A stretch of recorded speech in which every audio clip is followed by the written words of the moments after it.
تیسری سمت سے شروع یہ سفر در سفر ہوتا ہے۔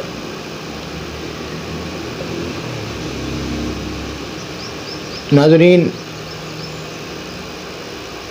شمال سے جاری یہ لہریں پوری کائنات میں پھیلی ہوئی ہیں۔ شمال سے مراد یہ مت سمجھیے گا کہ کوئی ایک خاص نقطہ یا مخصوص ایریا نہیں، شمال کا جتنا طول ہے اسی کو سمجھیے گا، یعنی پورے طول سے پوری زمین پر کائنات میں یہ لہریں جاری رہیں۔ آتی کہاں سے ہیں؟ اس کا جواب ذرا آگے چل کر ان لہروں میں میں انہیں باشعور لہریں کہوں گا۔ ہر قسم کی لہریں شامل ہوتی ہیں۔ کبھی آپ نے اہرام مصر کے بارے میں جانا، کچھ پڑھا؟ کہتے ہیں کہ ان کی بناوٹ کچھ ایسے طرز کی ہے کہ ان کے اندر جو چیز بھی رکھی جائے وہ بہت زیادہ دیر تک اپنی اصل حالت میں موجود رہتی ہے۔ ایسی ہی ایک جگہ، اچھا اس سے پہلے یہ بھی سوچنے والی بات ہے کہ کیا جہاں اہرام تعمیر کیے گئے وہ جگہ کچھ خاص اہمیت کی حامل ہے،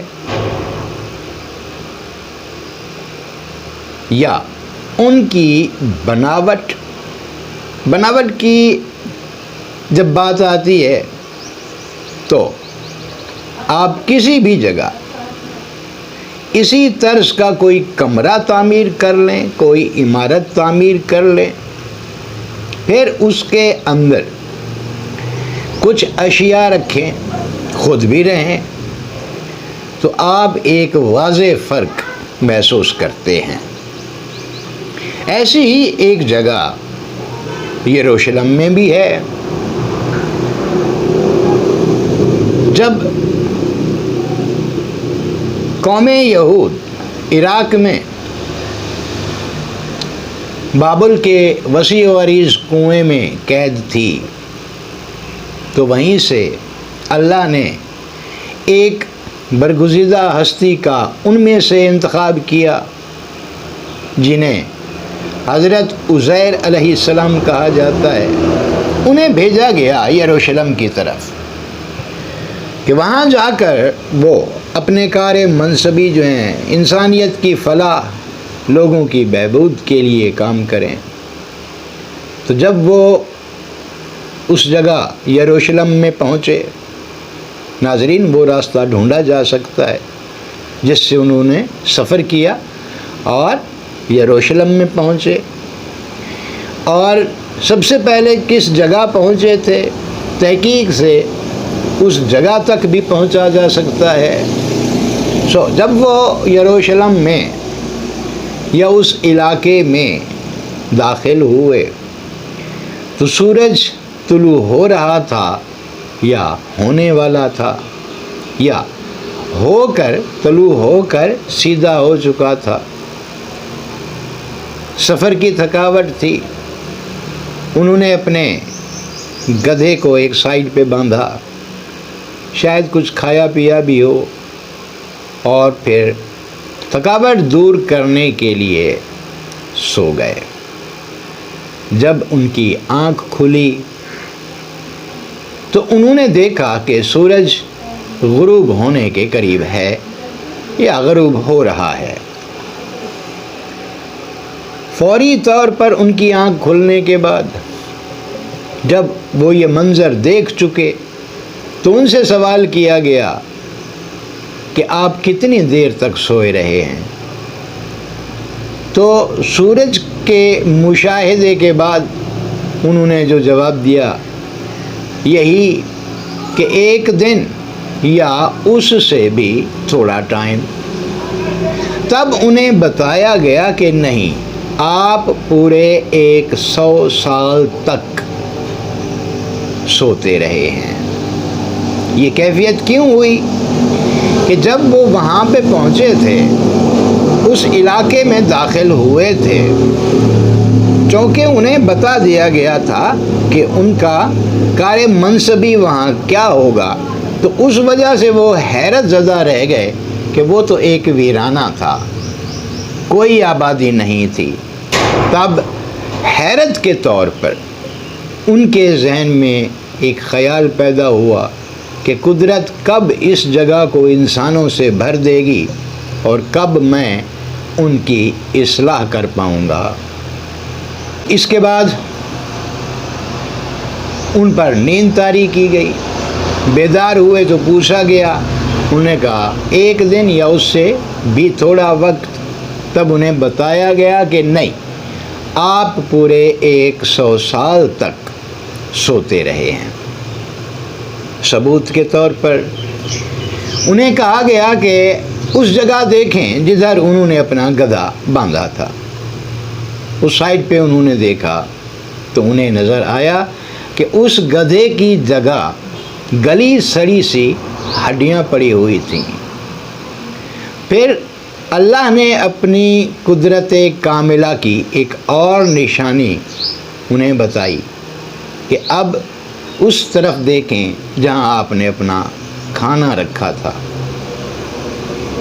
جب انہوں نے وہاں دیکھا تو ان کا کھانا ویسے کا ویسا ہی موجود تھا، یعنی جتنا وقت ایک دن کا وقت جو گزرا شاید اس پر اتنے ہی اثرات 100 سال کے نہیں، ایک دن کے اثرات موجود تھے، لیکن تھا وہ ویسے کا ویسا ہی۔ تو سمجھ آتی ہے کہ وہاں گدھے والی سائیڈ پر جو لہریں آئیں وہی فطرت کے مطابق، اور جہاں ان کا کھانا رکھا تھا وہاں وہی لہریں مخصوص کر دی گئیں جنہوں نے اس کھانے کو فریز کر دیا، 100 سال تک ویسی کی ویسی حالت میں رکھا۔ کل میں نے بتایا تھا کہ 11ویں سمت یعنی آپ کے اندر کی جو سمت ہے، ساری سمتوں کا محور و مرکز وہی ہے۔ اس دنیا میں ایسے لوگ بھی موجود تھے جو ان لہروں کو دیکھ لیا کرتے تھے۔ لندن کی بات ہے، بہت پرانی بات ہے، وہاں ایک پادری ہوا کرتے تھے، بڑے مشہور تھے، باصلاحیت آدمی تھے۔ انہیں یہ لہریں نظر آتی تھیں۔ کئی ایک واقعات ان کے بارے میں مشہور ہیں۔ ایک بار انہوں نے ایک بد کردار سے نوجوان کو دیکھا تو اس کے گرد لہروں کا جو حالہ تھا، جسے اورا بھی کہتے ہیں، وہ انتہائی زرد رنگ کا تھا۔ اس پر انہیں کچھ امراض کے نشانات بھی نظر آئے۔ انہوں نے اس نوجوان کو اس سے آگاہ بھی کیا، پھر شاید کوئی اسم یا دعا بھی اسے بتائی، جس کے پڑھنے سے اس کے اورا کے یا حالے کے رنگ میں تبدیلیاں پیدا ہوئیں۔ ہر انسان کے ارد گرد روشنیوں کا ایک دائرہ، حالہ یا اورا موجود ہوتا ہے، اور کچھ نگران آنکھیں اسے دیکھ بھی رہی ہوتی ہیں، انہیں وہ نظر بھی آتا رہتا ہے۔ انسان کہتے ہیں کہ روشنیوں کا مجموعہ ہے، یعنی انہی لہروں کا مرکب جو اس کائنات میں جاری و ساری ہیں، یہ باشعور لہریں ہیں، باقاعدہ سمجھ رکھتی ہیں۔ اگر تیسری سمت سے شروع یہ سفر کامیابی کے مراحل سے ہمکنار ہوتا رہے تو انسان اپنے اندر 7 بڑے جہانوں کا مشاہدہ کرتا ہے، جو کہ روشنیوں سے بنے ہوئے ہیں، یا جن کی غالب اکثریت روشنیوں سے مزین ہے۔ روشنی جسے ہم نور بھی کہتے ہیں۔ ناظرین کرام، یہ لہریں شمال میں کہاں سے آتی ہیں اور اس کائنات میں ان کا کتنا عمل دخل ہے؟ پھر جب یہ شمال سے جنوب کی طرف بہتی ہیں تو پھر کہاں جاتی ہیں؟ ناظرین، آپ نے دیکھا ہوگا کہ اس زمین پر 98 یا 99% کے قریب پایا جانے والا پانی ہمیشہ شمال سے جنوب ہی کی طرف بہتا ہے۔ کیوں بہتا ہے؟ کہتے ہیں یہ پانی آسمان سے نازل ہوتا ہے بارش کی صورت میں۔ اس پانی پر یہ لہریں کیسا اثر ڈالتی ہیں؟ جب چاند پورا ہوتا ہے تب اگر سمندروں کا جائزہ لیا جائے تو وہاں جوار بھاٹے کی سی کیفیت ہوتی ہے، مد و جزر ہوتا ہے، عام دنوں کے مقابلے میں کچھ زیادہ ہی۔ انسانی مزاج پر اور دیگر اشیاء پر بھی، دیگر چیزوں پر بھی جب چاند پورا ہوتا ہے تو اس کی کرنیں یا لہریں اثر انداز ہوتی ہیں۔ کہتے ہیں کہ وہ لوگ جن کے اندر رومانیت پسندی ہوتی ہے، ان دنوں میں جب چاند پورا ہوتا ہے تو ان کی کیفیت، حالت کچھ عجیب سی ہوتی ہے، دیگر لوگوں سے ہٹ کر۔ یہ بھی سنا ہے کہ انہی 3 دنوں میں جب چاند پورا ہوتا ہے تو وہ کتے جو پاگل ہو چکے ہوں ان پر بھی عجیب سا اثر سامنے آتا ہے۔ یہ سب کیا ہے؟ کیا یہ انہی لہروں کی کارستانی ہے یا کچھ اور؟ جنوب سے اگر آپ شمال کی طرف سفر کریں تو کہتے ہیں کہ زمین کی سطح بلند ہوتی جاتی ہے، یعنی یہ سفر پستی سے بلندی کا ہوتا ہے۔ ایسا ہی ایک سفر مکہ المکرمہ سے شروع ہوا مسجد اقصیٰ تک، جس کو قرآن پاک نے 15ویں سپارے میں بیان کیا ہے۔ پاک ہے وہ ذات جو لے گئی اپنے بندے کو مسجد حرام سے مسجد اقصیٰ کی طرف، تاکہ انہیں وہاں مشاہدہ کرایا جائے کہ مسجد اقصیٰ اور اس کے ارد گرد جو اللہ کی نشانیاں ہیں اور برکتیں ہیں ان کا مشاہدہ کرایا جائے، اور پھر وہاں سے ان کا سفر بلندیوں کی طرف، آسمانوں کی طرف شروع ہوا۔ اس واقعے کو سامنے رکھتے ہوئے اقبال نے کہا تھا کہ سبق ملا ہے یہ معراج مصطفیٰ سے مجھے، کہ عالم بشریت کی زد میں ہے گردوں۔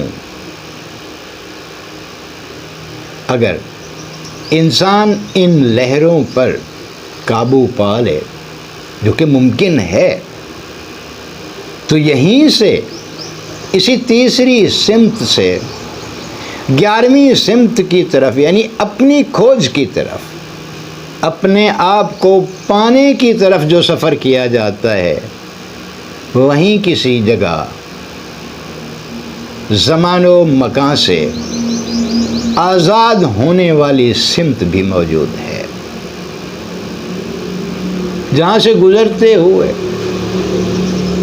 سفر کرتے ہوئے ایک وقت ایسا بھی آتا ہے جب انسان ٹائم اینڈ اسپیس سے آزاد ہو چکا ہوتا ہے، بشرط یہ کہ اس سے پہلے ان لہروں پر، شمال سے جنوب کی طرف آتی ہوئی ان لہروں پر کچھ کنٹرول پایا جا سکتا ہو، پایا جا سکے۔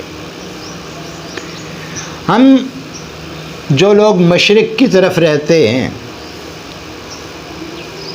بچپن سے ہی انہیں سکھایا جاتا ہے اسلام کی ایک تعلیم کے مطابق کہ جب تم لوگ سو تو سر شمال کی طرف، پاؤں جنوب کی طرف، منہ جو ہے وہ مغرب کی طرف ہونا چاہیے، اور یہ ہاتھ جو ہے دایاں، یہ اس جگہ یوں رکھ کے سوئیں۔ تو ناظرین، عجیب سا مشاہدہ ہے کہ ایسا عمل کرنے سے جب انسان سوتا ہے اور اس پر نیند طاری ہوتی ہے، تو اس کی نیند اور عام نیندوں میں بڑا فرق ہوتا ہے۔ جب وہ اٹھتا ہے، چاہے تو محسوس کر سکتا ہے کہ اس طرح سونے سے اس کے اندر سرکشی، بے سکونی، بے قراری، بغاوت وغیرہ کی سوچیں بہت حد تک کم ہونا شروع ہو جاتی ہیں۔ اطاعت، فرما برداری، آرام، سکون، اطمینان اور سرشاری کی سی کیفیات زیادہ محسوس ہونے لگتی ہیں۔ باقی انشاءاللہ آئندہ